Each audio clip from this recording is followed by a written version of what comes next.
Unlock the power of your mind. This is Provocative Enlightenment with Eldon Taylor.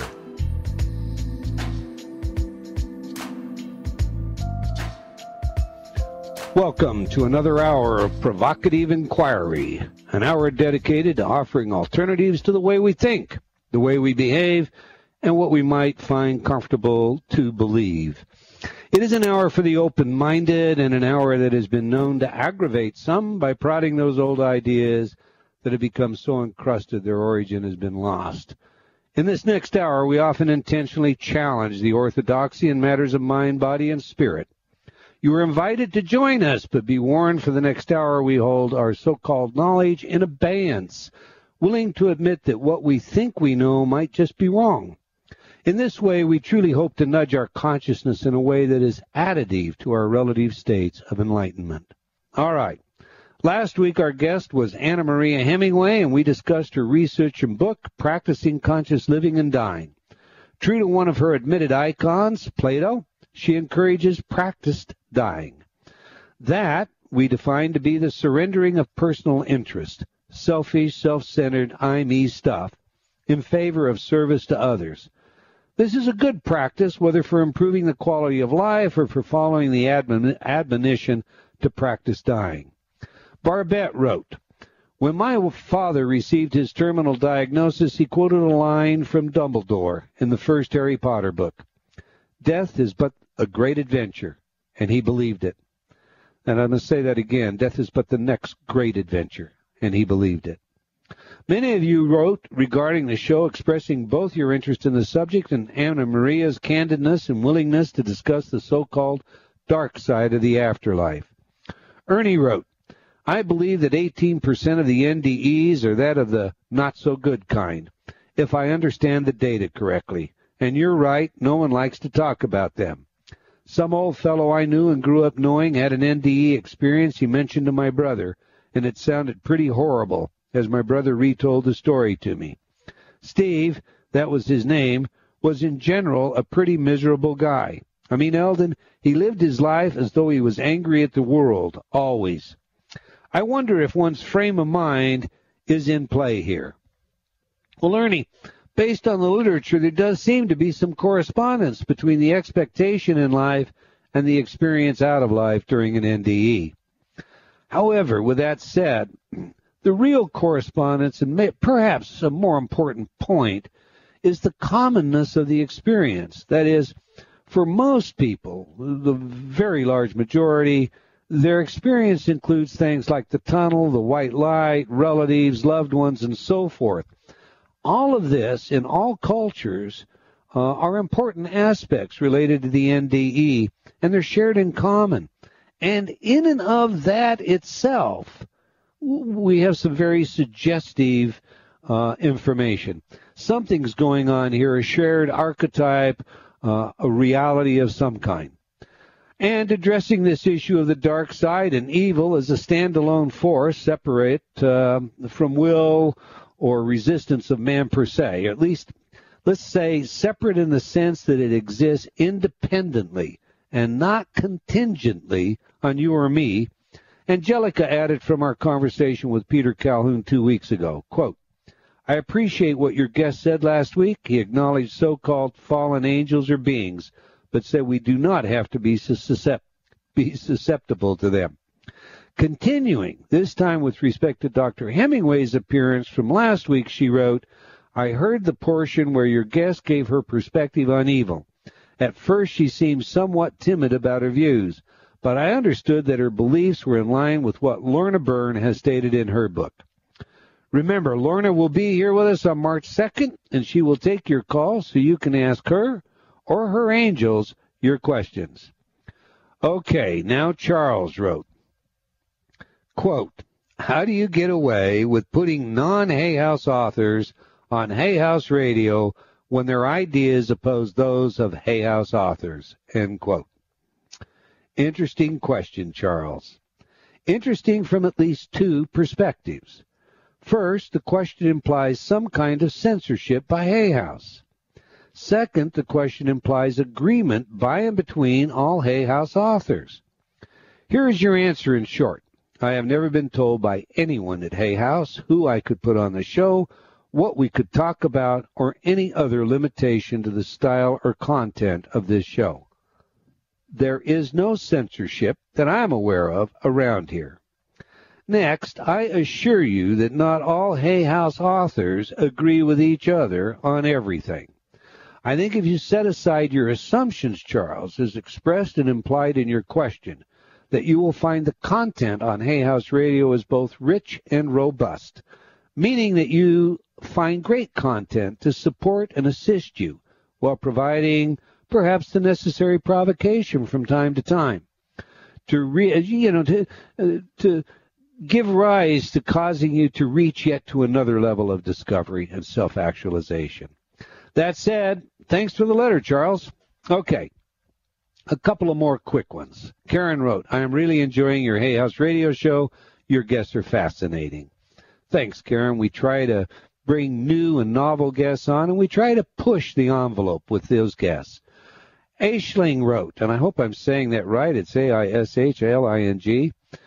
I listened to your show today. Very inspiring. Blessings of the highest to you. Have fun. Well, thank you very much. You too. Now, for those of you still working on resolutions, and I guess that probably most of us, remember you can succeed.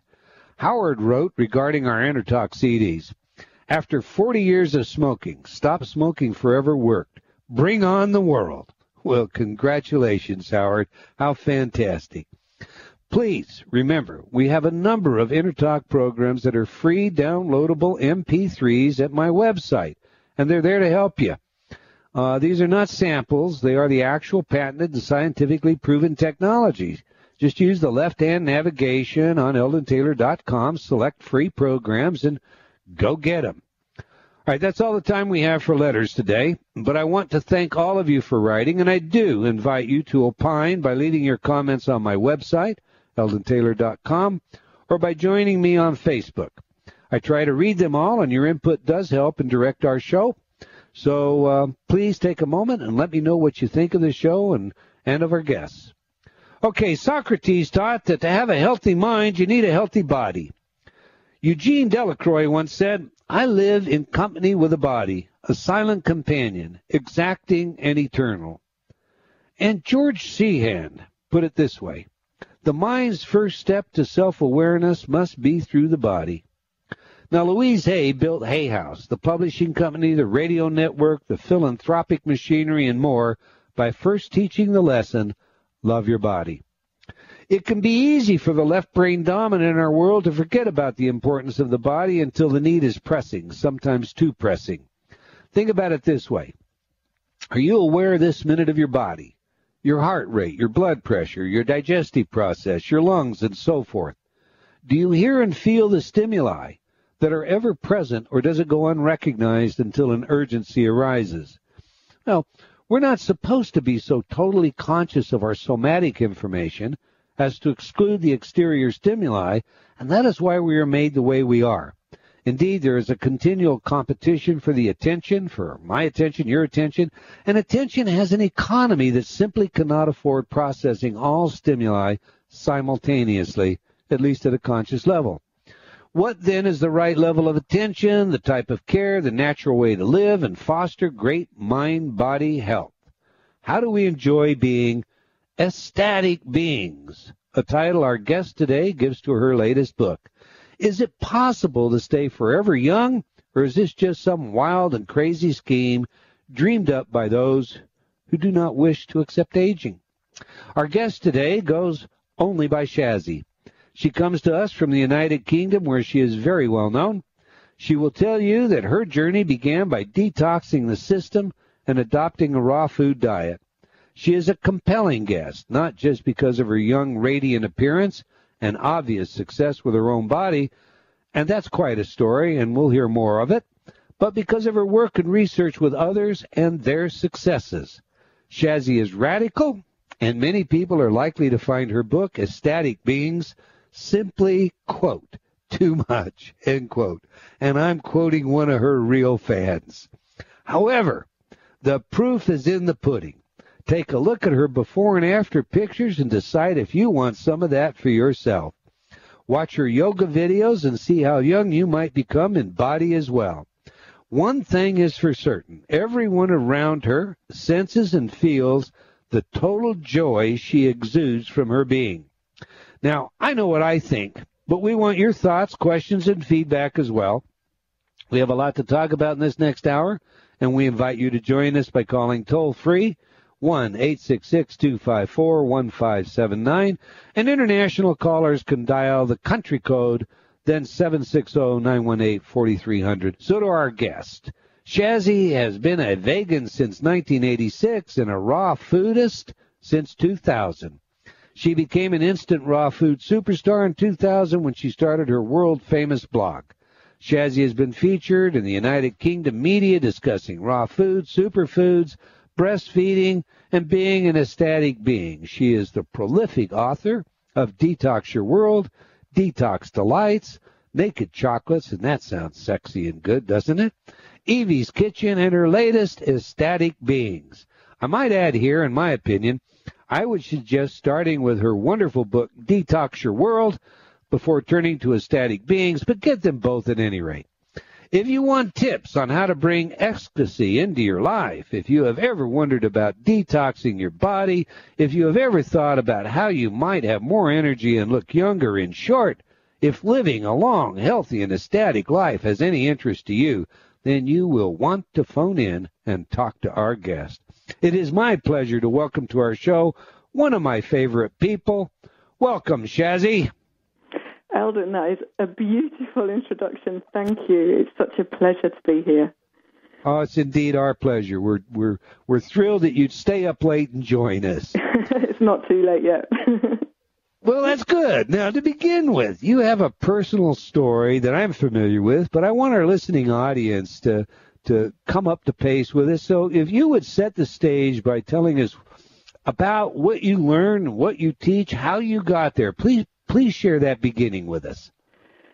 It's always really tough to work out where the beginning actually is, because when I changed my life and got into raw food, that was in the year 2000. That was 10 years ago.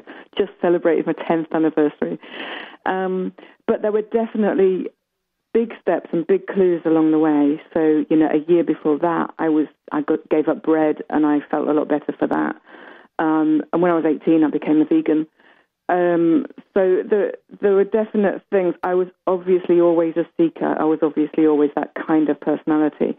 But definitely the biggest thing that changed me from being overweight, depressed, kind of suicidal actually, and angry at the world, to feeling ecstatic most of the time was definitely in eating raw foods and superfoods.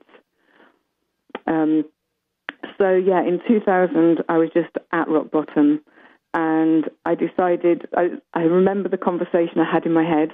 It was when I used to argue with myself. And I just said, okay, look, either do something about it or die, but you're not living like this anymore, because this is like hell. And my life, even though I had all the things that you think would make you happy, my life felt like hell. And also that brings about a huge amount of guilt too, because I'm thinking, well, I'm not disabled. I've got a great job. I've got a boyfriend. I've got a house. Why do I feel like this? And so then I was feeling guilty too. And I think a lot of it is taking on far too much energy around you and confusing other people's thoughts with your own.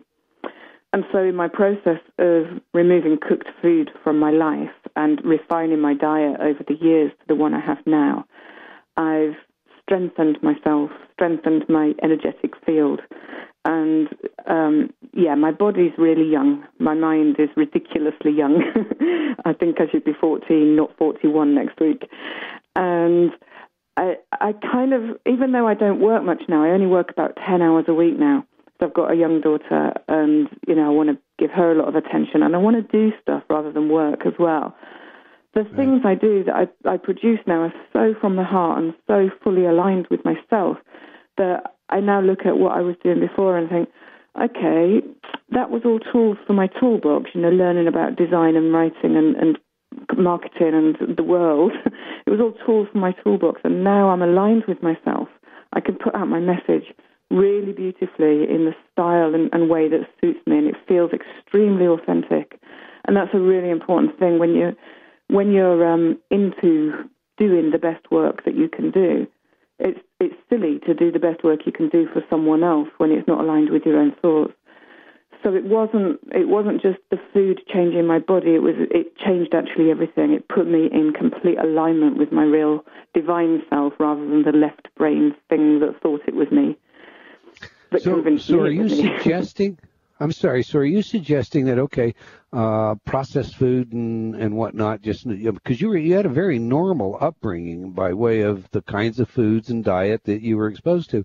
Are you suggesting that affected your biochemistry in such a way that it actually disconnected you from your spiritual self, your authentic self, as well as giving rise to lowering your energy and causing these other mood states? Absolutely, and I would go further than that, and I would say, from all the work I've done now on myself, that I was never really here. And I think it was very recent that I went, oh, I'm a person in this world, and just admitted that to myself. And I think I was born without my whole soul being here. And I've done a lot of work to get that sorted, which obviously the food is a big part of it. I've done a lot of other stuff too.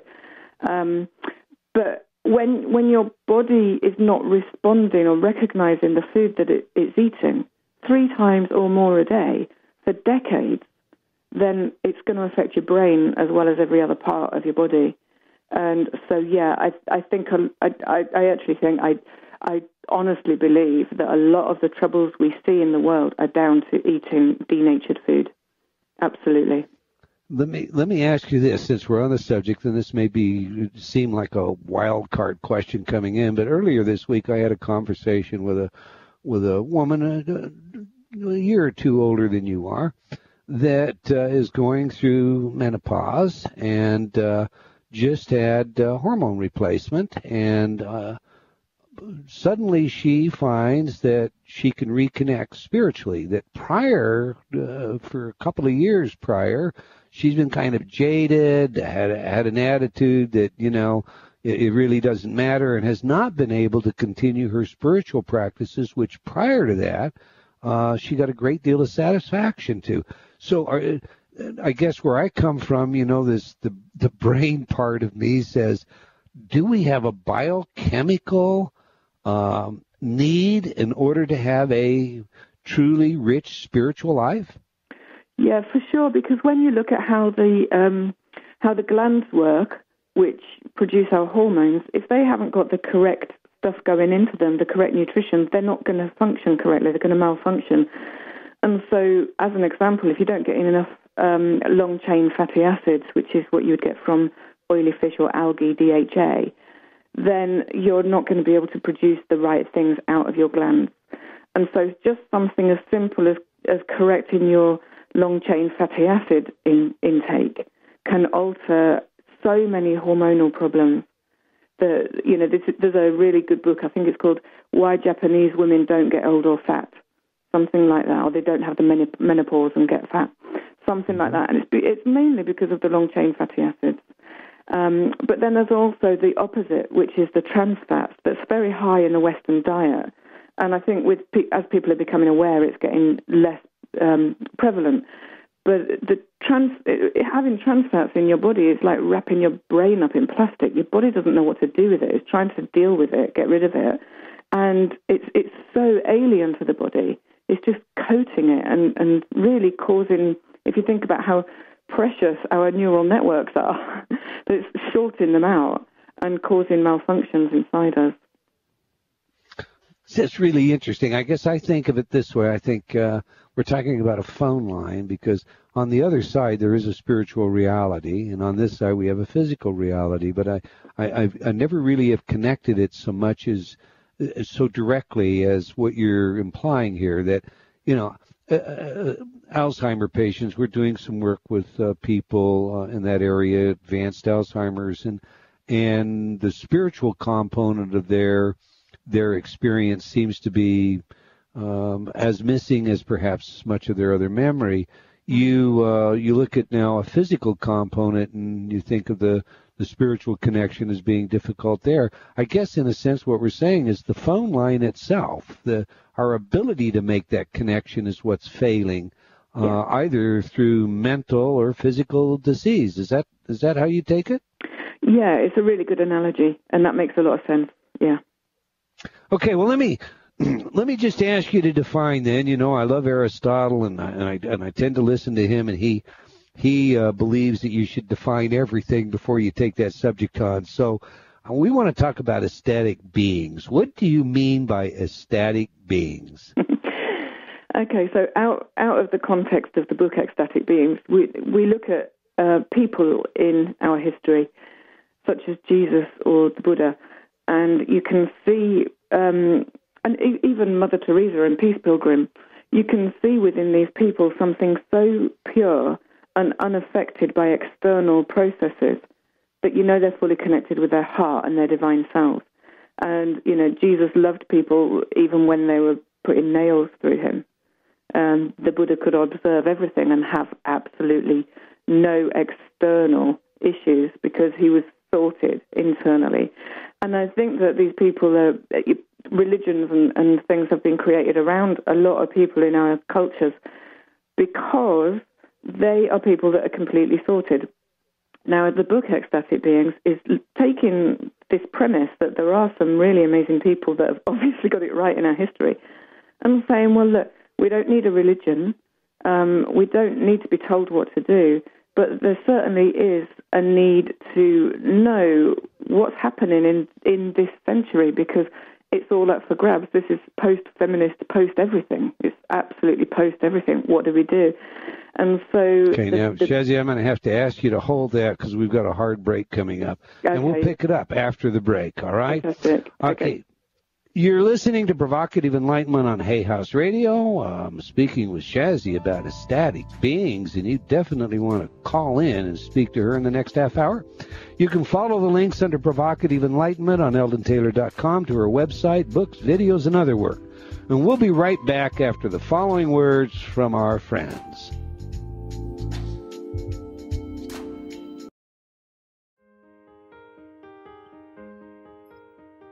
Do you feel like you've become lost in a funhouse, only seeing the reflection of yourself, past, future, and present, but unable to find the real you? I invite you to step through the doorway and onto the path leading to understanding of your mind, your choices, and the influences that surround you. Read Eldon Taylor's New York Times best-selling book, Choices and Illusions, now expanded, updated, and revised. It will provide you with real-life examples of how you can break free from your current perceptions and begin your journey to how high is up. Get your copy today from all bookstores or online from Amazon.com or Barnes & Noble.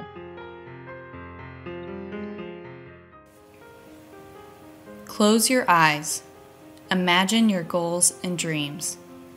What's preventing you from accomplishing them? Most often, we are our own worst enemies. I can't. I'm not good enough. It's time to reprogram that inner dialogue.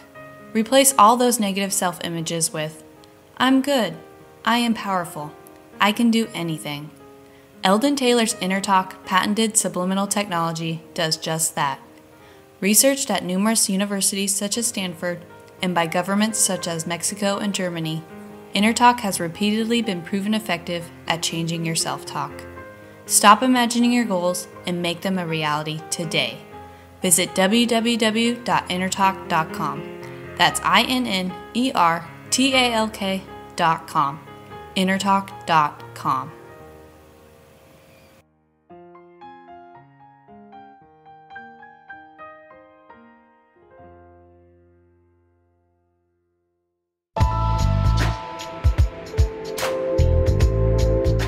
Unlock the power of your mind. This is Provocative Enlightenment with Eldon Taylor.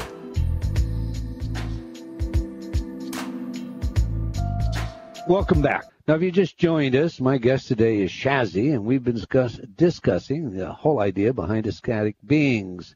Before the break, Shazzie was defining the ecstatic being, and she had just told us of exceptional beings, including Jesus and Buddha, and we kind of interrupted her description, her definition. So, Shazzie, please return. Where were you? Well, I was just saying that we wanted to transfer this concept of, just one or two amazing people throughout history and say, look, we can do it in this culture, whichever culture we're in this era, and whichever situation we are in personally. So it doesn't matter whether you're a single stay-at-home mother, which I am, or whether you're someone that works 40 hours a day with a family of 5 to feed, or if you're somebody sitting in a cave, or if you're in a high-rise block of flats. The whole point behind it is nothing matters apart from what is going on internally. And once you get your internal stuff right, everything you see around you is just so beautiful or so non-objective that it doesn't matter. You're just love. You're just feeling the love of everything. And it takes a lot of practice to get to that because we've got our stories and our history and our ancestry and everything around us, and we're bombarded by the media and people and talking and stuff, and fake food, fake television, fake jobs, fake relationships, that it takes a lot to strip it away. And the book Ecstatic Beings, in a very hilarious format, it's like a teenage girl's annual for grown-ups, but it's very funny and it's got some really good surreal stories running through it. It's got some fantastically grounded and inspirational articles on how on earth we get to grips with life now, because life now can be really weird, and it doesn't need to be. It is a great book, and I love the stories. It is also very radical. We're getting a lot of questions now out of our chat room. We have a couple of callers. Before I indulge in asking my own questions, are you ready to take some calls? Yeah, go for it. Okay, great. Well, we have Jay from New York on line 1. Jay, you're on the air with us. You have a question for Shazzie? Yes. I'm trying to figure out how do I know the difference between my ego and the truth. In other words, like I'm in a relationship where the person introduced me to Hay House, Krishna Da, all these spiritual leaders and, Wayne Dyer, but there's something wrong. And I don't know if it's me, my instinct. Should I listen to my instincts and say, this person is really not good for me? Or is it me just because there are times when I find that they're like lies being told by this person. I'm not really quite sure how to even go about trusting my own instinct, because sometimes my head gets me into trouble and my instincts tell me this is what it is, and I don't really know what to do because, like I said, I don't want to sound negative because this is supposed to be a positive feedback. But my question is, how do you know when your head's getting into trouble or your spiritual guides are telling you the truth? It's very complicated. Like you said, relationships, jobs, all that stuff is really a little complicated, and it's hard to know what the truth is. And if your truth is what's causing you to, get into trouble, or is it or your head, or is it your instincts, or I'm really lost, and I'm trying to move on. Okay, Shazzie, do you want to take that one on? Yeah, I caught most of that, but stop me if I'm not being relevant, because it was really quite hard to hear. I think there are several ways that you can look at this. If you're interested in approaching it from a dietary perspective, then you can do a lot to boost your actual energetic self. So, you can eat a lot more live foods, and that will change your energetic system. Whatever you do, whatever you take in, whether it's food or information or anything, you're going to resonate at the frequency of what you're taking in. And this is why I go on about the food so much, because it's like such a prime helper. But there are many Chinese medicines and Chinese herbs that you could maybe look into, or get a consultancy with somebody who does that. And they can actually boost that part of you that is actually, going to make your heart stronger, that's going to make you feel a lot more like the real you, rather than, it sounds to me like you're torn between your head, which is obviously your ego that's trying to steer you down one path, and your heart. And if you haven't got your heart strong, then your ego, your head, is always going to win, and you're always going to end up in trouble. My heart is really strong. I really love this person, but the problem is that like I said, there are times when they're, you call it white lie or whatever. Lies are lies are lies. Like organized crime is crime. It doesn't matter how it's done. And so I'm finding it really difficult because this person claimed to be, Zen, Buddhist, all that stuff. And I'm really trying to say, you know what, maybe it's my head, maybe it's my ego, but then at times when I really actually caught her, lying about things, you know what I mean? And so sorry, I can't really hear you that well. Are you saying that this person is lying to you? Yeah. That's what he said, Shazzie. Yeah. I really honestly feel if you're saying your heart is strong, you know when the lies are coming. And so what's actually happening, because it's never anyone else, it's you, you're expecting that and you're accepting that.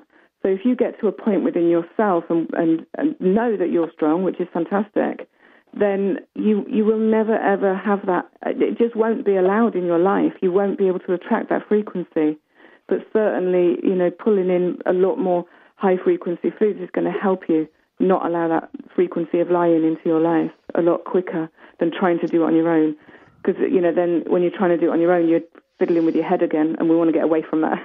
Well, your heart just says one thing. Your heart says you love this person, and then you have a child with this person. I mean, I have a child with this person, and I'm trying to be objective and see things clearly, like what's rational or what's irrational or what's right and what's wrong. But then again, like I said, I'm fighting with whether it's time for me to move on or should I stay out. It's complicated. It's very complicated. So I wanted. There's a lot of shows on this in Hay House, but so one day I want someone to address men's issue, because I find that a lot of it is not quite adhered or feel directed towards men who are going through. Yeah, I can't really hear him very well. Okay, well, we've lost our caller. That's the kind of call I'm going to comment on that if I can for just, well, of course I can, for just a minute. One of the things that I see people do, and Shazzie, you go ahead and slap me if you think this is wrong, is they give away their own power. That's right. Yeah. By surrendering it to some, so-called guru. Yeah. Anyone that's been to India knows that there's a guru on every corner, maybe a dozen of them if you happen to be an American with shined shoes. And they're all willing to tell you how to live. Now, I've had, in law enforcement, I used to use psychics, and I've also had those psychics that just couldn't, well, they weren't psychic enough to find their pants. I don't know how to say this, but some people are gifted and some aren't gifted. And I think it's incumbent upon every individual to decide that, first of all, whatever the information is, as Shazzie says, this information is something that you're intaking, but you're responsible for it. If someone tells you should get out of a relationship, if you choose to do that, you're choosing to do it. I personally think that when that kind of thing happens, if you're relying on what another person has said to you, whether it's a psychic or a counselor, and that's what you're using as your reason for doing it, what you have just done is abdicate your self-responsibility. You've given away your power, and you're not going to get it back in that scenario. So you're just going to attract the same situation again. That's exactly what I was going to say. Yeah. Over and over. All right. Well, let's try. Let's get Kelly from Little Rock, Arkansas on the line with us. On line 2. Kelly, welcome to Provocative Enlightenment. You're on the air with Shazzie. Thank you very much. My question is, what detoxification, I don't know if I said that right, would you recommend? There's all kinds of them out on the market from, at your general Walgreens store or whatever, to high-end kits that you can buy. I don't want to buy something that is going to tear my insides up, and I'm going to be kind of like out of commish for, the next 10 days. What is one that you would recommend that is natural and very, I guess, friendly to your body? Because I do know that I need to detoxify. Okay, it's a great question. It's got many answers. And I think a lot of it really depends on where you are right now and what your intentions are. And in my book, Detox Your World, I'm really clear about this, that detoxification shouldn't be just a program and then going back to your old way of living, because that can be harmful to yourself in many ways. Uh-huh. So the first thing is, I would say, really reevaluate your whole life, what you want, write how you want to be. And that's your end result and your maintenance result. And then how to get there is actually really easy, and there are so many ways of how to get there. But I think getting that clarity of where you want to be is really important. Otherwise, you'll do a 10-day cleanse and then go back. And then you'll have felt good for a few days. You'll have felt terrible detoxing and then come out and felt good. And then, what will you have gained? Ultimately, not a lot. Right. I know that everything that I do, I like to do in balance. I don't like to go fanatically one way, in one way or the other. So I guess my detox or my whatever, I would want to just be very, I guess, general, not drastic. Okay. So I would suggest that you incorporated it into your life fully and didn't do a 10-day thing. So I would say something like, make sure that 51% in weight or more of your meals is raw, and lean into the green side, green and organic raw side. Okay. So that would be something like spinach, kale, broccoli, lettuce, herbs, stuff like that. And that, over a period of time, is going to be so much more beneficial than doing a quick start-stop system. Oh, okay. And then other things such as, obviously, limiting alcohol, limiting caffeine, making sure you're moving your body. Your lymphatic system doesn't have a pump. It doesn't have a heart or anything. So to get our lymph system moving properly, we have to actually have exercise. So rebounding, vibration trainer, gentle walking if you need to, swimming, all those things are really good. Saunas are really good. And I like to look at detox sometimes as a luxury. So when you're looking at things like infrared saunas are fantastic, massage is great, yoga is relaxing, all those things actually detoxify you. And they're good. They're easy. You can incorporate that into your everyday life. Right. Okay. Would you recommend any type of aromatherapy? I went and had a massage yesterday, and she said, next time we do one, why don't we try the raindrop therapy? Oh, the Young Living raindrop. Yes. What do you think? I've had that. Do you like it? Oh, it's amazing. Yeah. Okay. It's really amazing. The thing is, that's a chakra cleanse, isn't it? And when you're doing any kind of detox, you obviously need to detox your mind, body, and spirit, because you've got to keep your whole self in balance. Otherwise, it feels a bit shaky. So something like that would be really amazing. Yeah. Okay. All right. Well, thank you so much. Thank you. I appreciate it. Thank you for calling, Kelly. Thank you. Bye-bye. All right, let's go to the chat room. We'll take a couple of questions out of the chat room before I jump back to my list. So out of the chat room, we have from Andrea. If raw food is so healthy for you, why do so many people report feeling cold when they become raw foodists? Yeah, that does happen. That happened to me. It's partially because you're detoxifying, and when you're detoxifying, you get cold. It's also partially because, if you spend a lot of time making cold food, you've got cold hands. And I remember I used to get really cold hands, especially in the winter. But after about, 6 months to a year, it seems to go away. There's also something that you can do. You can take something called a serrapeptase, which is a systemic enzyme. And that sweeps through every single artery, vein, and capillary in your body, and it takes all the fur and the stuff that shouldn't be there out of your body, and then it makes them more flexible. It makes your capillaries more flexible. And so if you do suffer from cold hands and feet, doing a month or 2 months of serrapeptase will actually really resolve that pretty quickly. But also, do some circular breathing and some pranayama, and that really warms you up. We're aiming for inner fire. We don't want to feel like weak, raw foodists. We want to be strong and Amazonian, and that's what we're aiming for. Okay, well, to that very end, Amanda asks, could you please ask Shazzie about being vegan? Is this really recommended for everyone? I have heard many conflicting voices for and against veganism.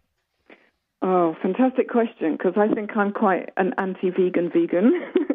I wrote about this a lot in Evie's Kitchen because it's more important to, when you're feeding a child to get it right, because you don't want to be experimenting on a child. We can experiment on ourselves, fine, but not children. And the actual answer is it is not natural to be a vegan.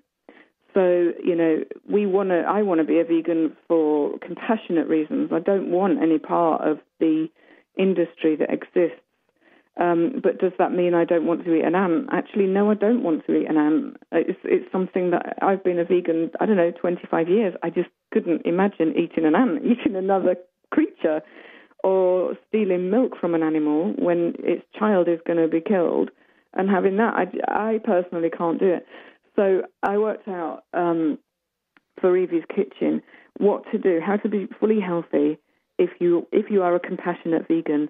And I don't recommend veganism actually to people. And I think that eating humanely sourced animal products such as eggs and goat's milk and stuff like that, if you can, as humanely sourced as you can get, is a way to stop certain deficiencies, because there are things like vitamin B12, choline, DHA a little bit, and vitamin K2 that are really essential, and vitamin D, really essential for growth and maintenance of our bones and brain. So I think if someone wants to be a vegan for ethical reasons, just look at what you need to do to supplement those things, and then you'll be absolutely fine. All right, Alan asked this question then, and we'll see how you feel about it. He says, my doctor has told me to eat lots of fish and bran to help my cholesterol and blood pressure. How can I be a raw foodist and take care of my body? Lots of fish and? Lots of fish and bran. Bran? To help bran, B-R-A-N. Uh-huh. Bran's a byproduct of something, isn't it? They just sell it because they want to do something with it. It's not real food. Okay, so eating lots of fish does make a lot of sense. And, you can obviously eat raw fish if you want. Sushi is raw. But I think that there's definitely the 51% raw that I mentioned earlier is a really important point. When you eat 51% in weight of raw food, then your body doesn't get an immune system response. When you eat more than 50% in weight of cooked food, your body creates an immune system response called leukocytosis, and it's where your white blood cells go into your stomach and not recognizing the food, thinking it's been attacked by something like a virus. And so over the years, you become really weak. You can get autoimmune diseases and stuff like that. So for this particular guy, certainly eating raw or cooked fish with lots of raw vegetables is a definite goer. I don't understand why somebody would recommend bran in any situation. It's not real food. It's fake. It's made up. Interesting. Okay, now I'm going to be selfish because I've studied your material, and I'm going to ask you some questions, all right? Yeah. Why is dehydrated food or food prepared in a blender okay when cooking the food isn't? I mean, where is the demarcation line between prepared and raw? A lot of your diets require a special blender. So what I'm looking at is, I do a lot, maybe slightly steamed vegetables. So, where is the line there? The technical line is depending on the food, because it does depend on the food. Some foods can hold their stuff a lot quicker, a lot higher temperatures. The technical line is around 46 degrees, which is 105 in Fahrenheit. Right. Something like that. And that is when a lot of things start to be denatured in the food. So with dehydrating, it might look very different from the end product, and if you added water, it wouldn't look like the original thing. But all the nutrients are technically intact apart from the water. So it might be slightly less vibrant, and it might have slightly less nutrients, but it wouldn't have anything like the amount of less nutrients in cooked food. And it isn't denatured, so it doesn't have these new chemicals. So, for example, if you take a potato, I wouldn't recommend eating them raw, but if you take a potato and cook it, you've got over 400 new chemicals in that potato, and your body doesn't recognize any of them. So that's when you get the leukocytosis, the immune system response. And that's the difference between cooked food and raw food.